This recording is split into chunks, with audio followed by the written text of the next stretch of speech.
नमस्कार दोस्तों, मैं एक बार फिर से आपका अपने यूट्यूब चैनल राजस्थान रिबत्ता पर आपका हार्दिक स्वागत करता हूं। जैसे कि कल हमारा टॉपिक चल रहा था पाचन तंत्र, और पाचन तंत्र के कुछ भाग बताए थे। पाचन तंत्र में मुख्य दो भाग हैं, एक तो आहार नाल को पढ़ना है और एक क्या पढ़ना है, पाचक ग्रंथियों को। ठीक है। और कल हम अध्ययन मुख और मुख गुहा का कर रहे थे। मुख और मुख गुहा पढ़ा रहा था।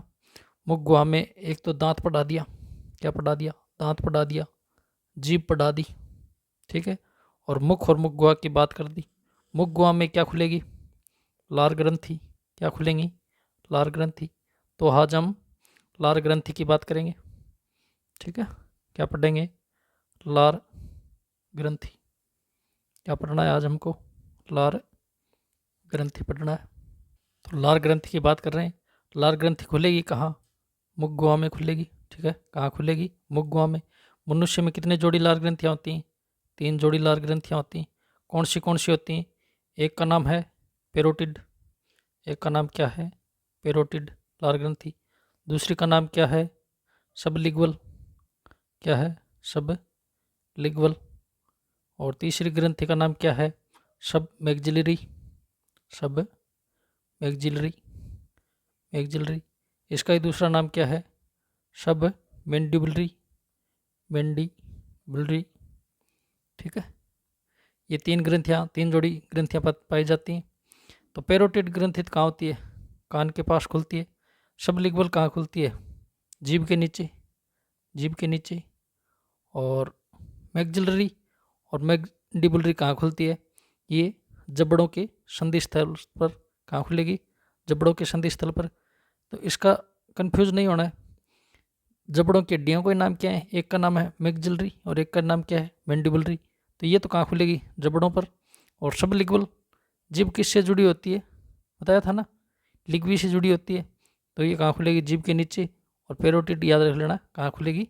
कान के पास। फिर इनमें पूछ लेगा सबसे बड़ी कौन सी है? तो सबसे बड़ी तो कौन सी है? पेरोटिड। ये क्या है? सबसे बड़ी। और सबसे छोटी कौन सी है? सबलिंगुअल। कौन सी है सबसे छोटी? ये मध्य की है। ठीक है। फिर एक आपको पूछ लेगा, सर्प में विष ग्रंथि होती है ना, विष ग्रंथि। विष ग्रंथि कौन सी होती है? वो पूछ लेगा कि सर्प में विष ग्रंथि होती है, वो कौन सी ग्रंथि का रूपांतरण है? पेरोटिड का। सर्प में विष ग्रंथि का किसका रूपांतरण है? पेरोटिड का। फिर एक आपने रोग का नाम सुना होगा, मम्पस। मम्पस रोग में क्या होता है? पेरोटिड ग्रंथि में क्या आ जाती है? सूजन आ जाती है। ठीक है। फिर लार क्या करेगी हमारे शरीर में? लार रस का स्त्रावण करेगी। क्या हो गया? लार रस। लार रस का स्त्रावण करती है। तो बात हम करते हैं लार रस की। रस की बात करते हैं तो पूछ रहे लार रस का पीएच मान कितना होता है? 6.8। और रेंज पूछे तो 6.5 से 7.2 होता है। फिर पूछ ले कि भोजन करने से पहले मुख गुहा का माध्यम कैसा होता है? तो कैसा होता है? हल्का क्षारीय। हल्का क्षारीय। और भोजन करने के बाद कैसा होता है? हल्का अम्लीय। ठीक है। और फिर लार रस में एंजाइम कौन से पाए जाएंगे? एंजाइम। लार रस में कितने एंजाइम पाए जाते हैं? 3 एंजाइम पाए जाते हैं। कौन से एंजाइम होते हैं? एक का नाम है टोइलिन। एक का नाम क्या है? टाइलिन। एक का नाम है टाइलिन। दूसरे का नाम है एमाइलेज। क्या है? एमाइलेज। और तीसरे का नाम है लाइसोजाइम। क्या है? लाइसोजाइम। लाइसोजाइम तो काम क्या करता है? ये भोजन में सूक्ष्म जीव है ना, सूक्ष्म जीवों को क्या करता है? नष्ट करता है। जीवों को नष्ट करता है। और टॉयलिन और एमाइलेज क्या करते हैं? कार्बोहाइड्रेट का पाचन। क्या करते हैं? कार्बोहाइड्रेट का पाचन। कार्बोहाइड्रेट का क्या करेंगे? पाचन। कार्बोहाइड्रेट का पाचन करते हैं। एमाइलेज भी क्या करता है? कार्बोहाइड्रेट का पाचन। कार्बोहाइड्रेट में किसका पाचन होता है? स्टार्च का। स्टार्च में किसको बदल देंगे? स्टार्च को माल्टोज में चेंज कर देंगे। माल्टोज में बदल देंगे। ठीक है। ये लाइसोजाइम इसके अलावा कहाँ मिलेगा? लाइसोजाइम इसके अलावा मिलेगा, एक तो मिलेगा पसीने में। पसीने में। और कहाँ मिलेगा? अश्रु ग्रंथि में। अश्रु ग्रंथि में, आंसू में होता है। और पसीना कौन सी ग्रंथि से आता है? श्वेत ग्रंथि में भी क्या होता है? लाइसोजाइम। क्या होता है? लाइसोजाइम। ठीक है। तो यहाँ लिख रखा है लार ग्रंथि मुख गुहा में खुलती है। कितने होती हैं? 3 जोड़ी। कौन सी? पेरोटिड, सबलिंगुअल और मैक्सिलरी। पेरोटिड कहाँ खुलती है? कान के पास। सबलिंगुअल कहाँ खुलेगी? जीभ के नीचे। और सब मैक्सिलरी और सब मैंडिबलरी कहाँ खुलेगी? दोनों जबड़ों के संधि स्थल पर। पूछ ले सबसे बड़ी कौन सी होती है? पेरोटिड। सबसे छोटी कौन सी होती है? सबलिंगुअल। सर्प में विष ग्रंथि किसका रूपांतरण होती है? पेरोटिड का। मम्पस रोग या गलफुआ बोल दे, उसमें किसका क्या हो जाता है? उसमें पेरोटिड में सूजन आ जाती है। फिर क्या करती है? लाल रस का स्त्रावण करती है। तो लाल रस का पीएच पूछ ले तो कितना होता है? 6.8 या 6.5 से 7.2। फिर भोजन से पहले तो कैसा होता है? हल्का क्षारीय। भोजन करने के बाद कैसा हो जाता है? हल्की अम्लीय। लाल रस में एंजाइम बताए कौन से? 3। एक तो टाइलिन, एक क्या है? एमाइलेज, और एक क्या है? लाइसोजाइम। टाइलिन और एमाइलेज तो क्या करते हैं? कार्बोहाइड्रेट का पाचन। स्टार्च को किस में बदलेंगे? माल्टोज में। लाइसोजाइम क्या करता है? सूक्ष्म जीवों को नष्ट करता है। लाइसोजाइम कहाँ पे मिलेगा? एक पसीने में और अश्रुग्रंथि में भी पाया जाता है। इसके अलावा हम बात करते हैं, एक तो पूछ ले आपको भोजन का पाचन कहाँ प्रारंभ होता है? भोजन का पाचन प्रारंभ कहाँ से होता है? प्रारंभ कहाँ से हो जाता है? मुख्य गुहा से। मुख्य गुहा से। अगर मुख गुहा ऑप्शन में नहीं हो तो क्या कर दोगे? मुख कर दोगे। आपको पूछ ले आर्नल का प्रथम भाग तो क्या है? मुख। लेकिन भोजन का पाचन कहाँ से प्रारंभ होता है? मुख गुहा से।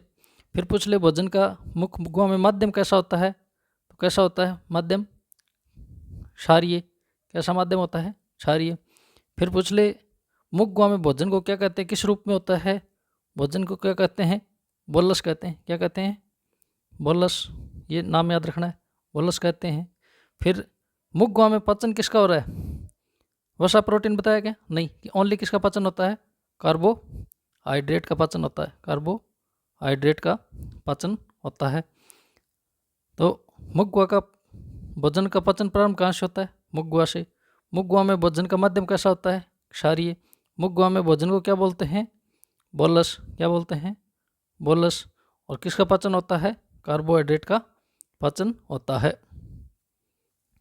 तो मुख और मुख गुहा पूरा हो गया। इसके बाद क्या आएगा? गर्सनी और गर्सिका।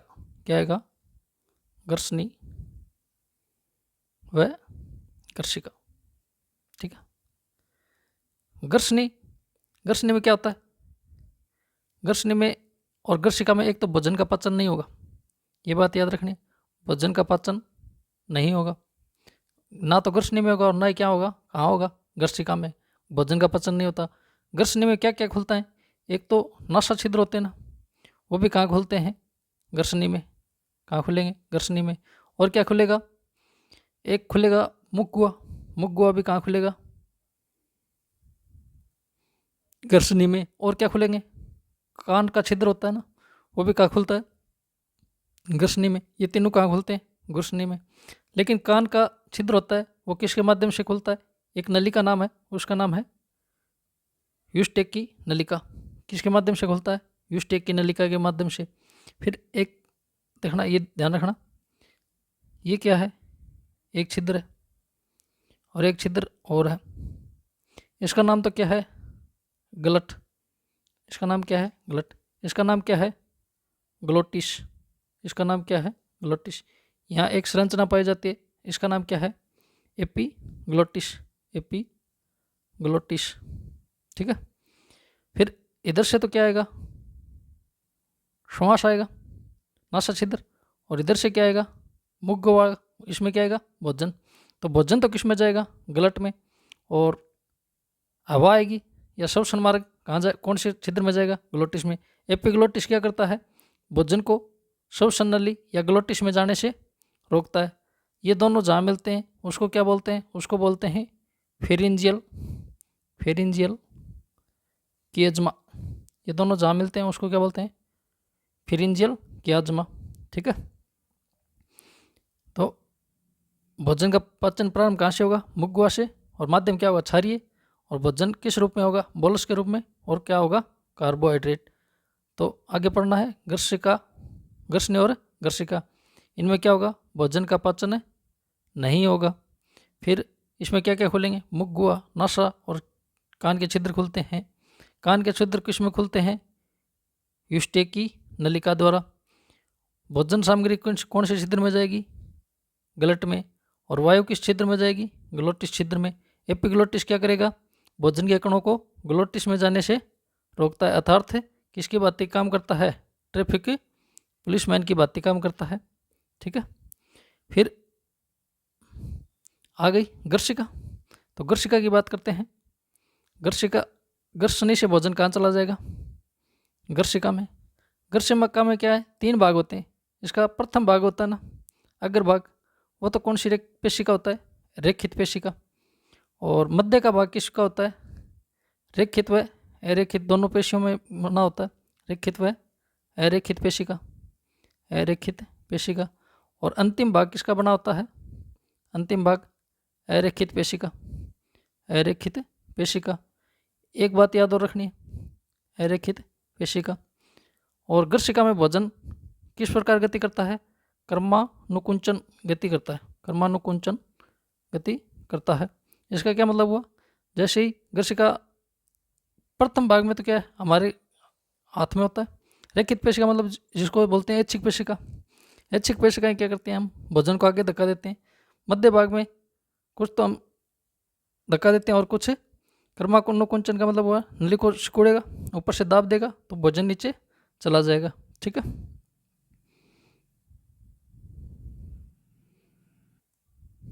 क्या पढ़ना है, गर्शिका।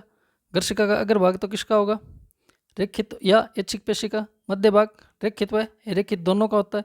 पश्च भाग अरेखित पेशिका बना होता है। और गर्शिका में भोजन किस क्रम में गति करता है, क्रमानुकुंचन क्रम में गति होती है। ठीक है, फिर गर्शिका से भोजन कहाँ चला जाएगा, गर्शिका से भोजन जाएगा आमाशय में। कहाँ चलाएगा, आमाशय में, आमाशय में। आमाशय को देखो, आमाशय के 3 भाग होते हैं। कितने भाग होते हैं, 3 भाग होते हैं। 3 भाग कौन से होते हैं, 1 2 3। 3 भाग कौन से होते हैं, एक का नाम है कार्डियक, एक का नाम क्या है, कार्डियक। बीच वाले भाग का नाम क्या है, फंडिक। इनको क्रम से याद रखना है, कार्डियक, फंडिक। और तीसरे का नाम क्या है, पाइलोरिक, पाइलोरिक। जो ये ऊपर ढक्कन है ना, इसको क्या बोलते हैं, इसको बोलते हैं कार्डियक अवरोधनी। इसको नाम क्या है, कार्डियक अवरोधनी, अवरोधनी।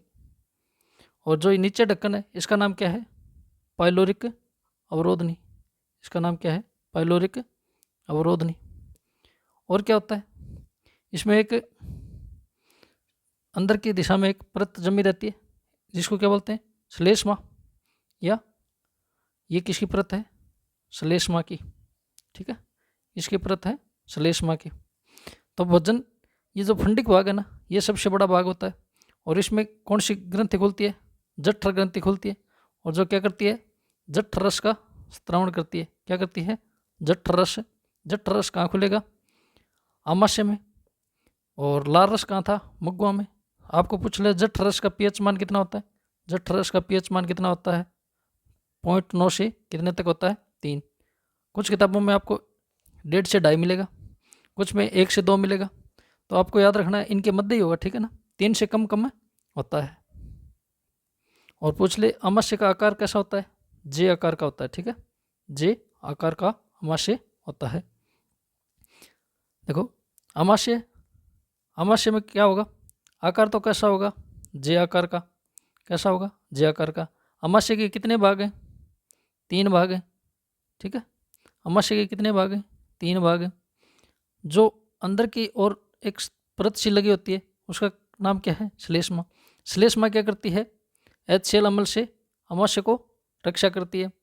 3 भाग कौन से, एक भाग का नाम है कार्डिक, एक का नाम है फंडिक और एक का नाम है पाइलोरिक। पाइलोरिक नीचे कौन सा है, पाइलोरिक। पाइलोरिक तो कहाँ से जुड़ेगा, छोटी आंत से, छोटी आंत से। ये भी पूछ सकता है कि छोटी आंत से आमाशय का कौन सा भाग जुड़ता है, पाइलोरिक। और पूछ ले गर्शिका से कौन सा जुड़ा होता है, तो कौन सा भाग जुड़ा होता है, कार्डियक। कौन सा भाग जुड़ा होता है, कार्डियक। जो ऊपर की ओर ढक्कन होता है उसको क्या बोलते हैं, कार्डियक अवरोधनी। जो नीचे की ओर ढक्कन होता है उसको क्या बोलते हैं, पाइलोरिक अवरोधनी। और फंडिक भाग में क्या होगा, जठर ग्रंथि खुलेगी। क्या खुलेगी, जठर ग्रंथि खुलेगी। और जठर ग्रंथि कौन से रस का स्त्रावण करती है, जठर रस का। जठर रस का आपको पीएच मान पूछ ले, पीएच मान कितना होता है, 9 से 3 के मध्य होता है, 0.9 से 3 के मध्य, मतलब 3 से कम ही होगा। फिर देखो आमाशय में क्या क्या होगा, आमाशय में क्या क्या होगा, आमाशय में जठर रस निकलेगा ना।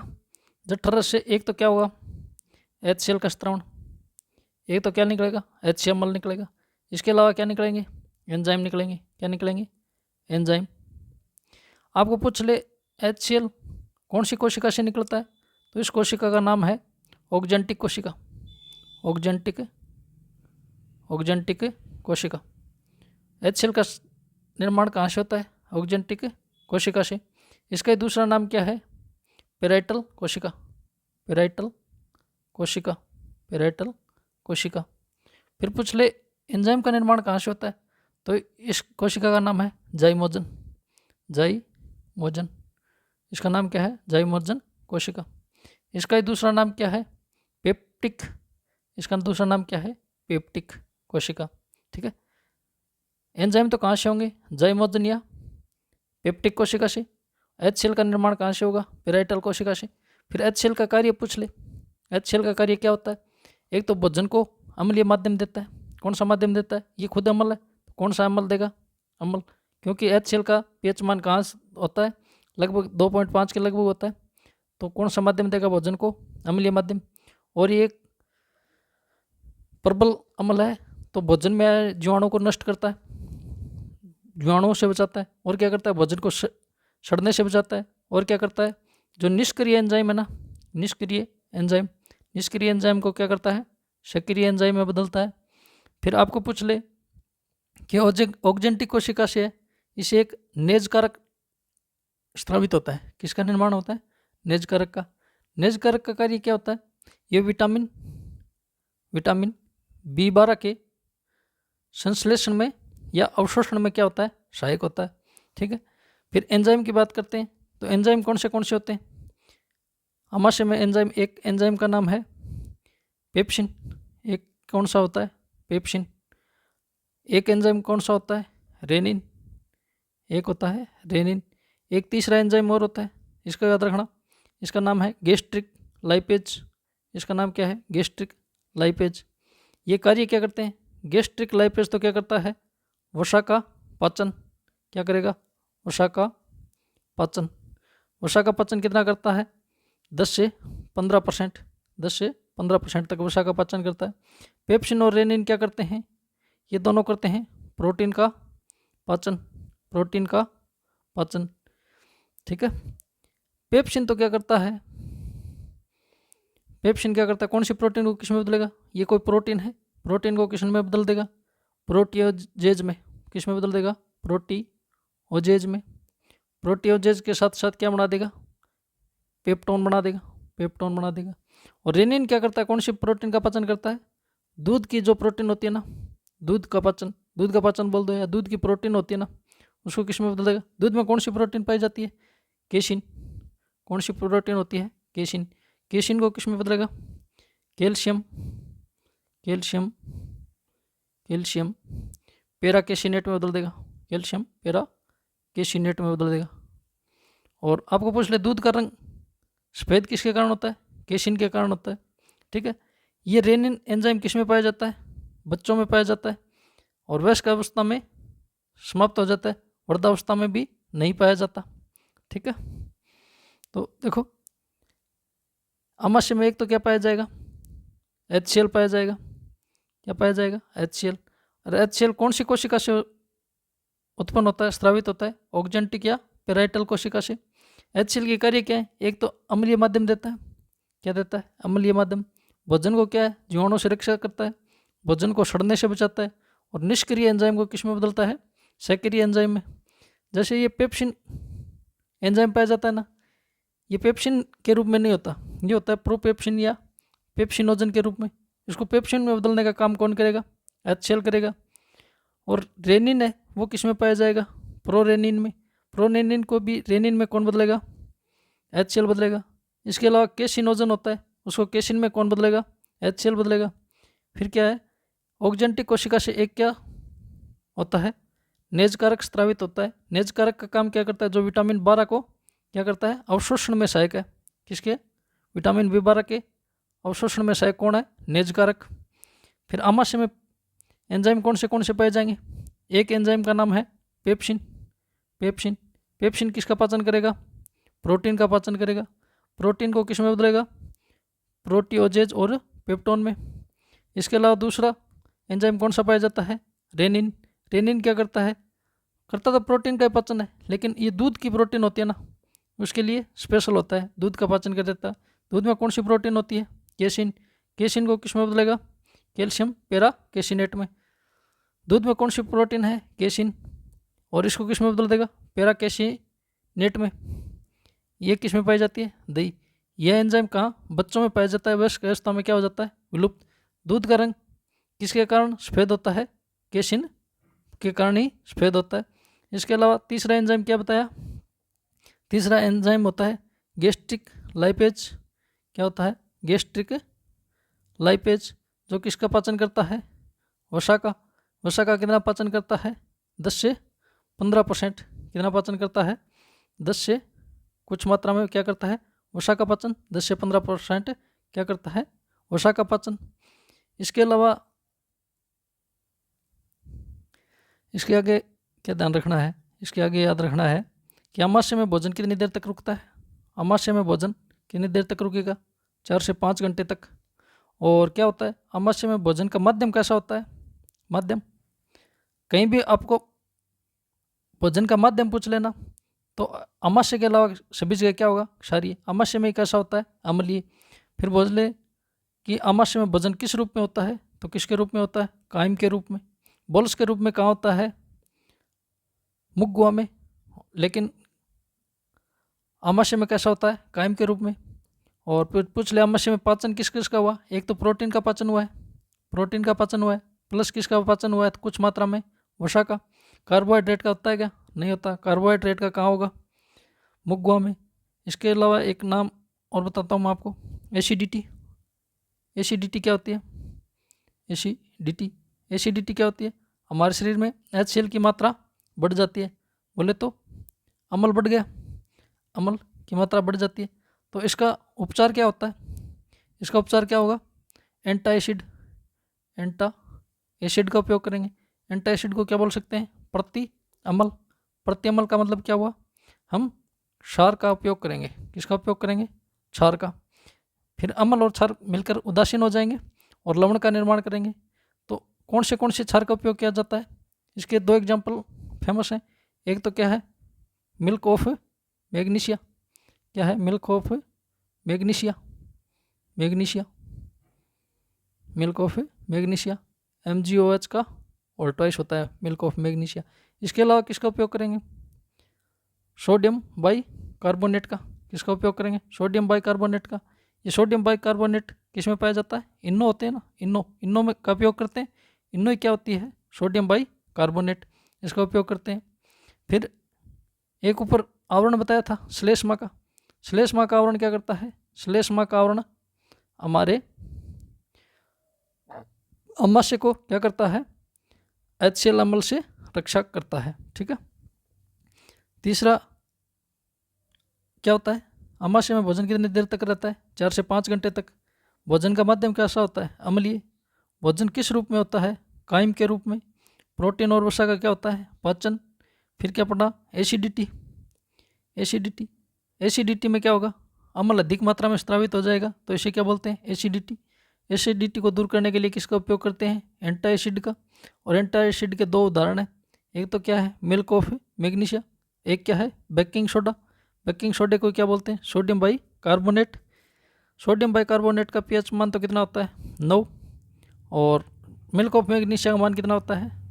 pH मान 10। आमाशय के अंदर एक श्लेष्मा या म्यूसिन झिल्ली पाई जाती है। वो क्या करती है, अमाशय को HCl अम्ल से रक्षा करती है। इसके बाद भोजन कहाँ चला जाएगा, छोटी आंत में। कहाँ जाएगा भोजन, छोटी आंत में, छोटी आंत में। तो छोटी आंत की बात करेंगे हम अपनी अगली क्लास में। आज के लिए इतना ही, धन्यवाद।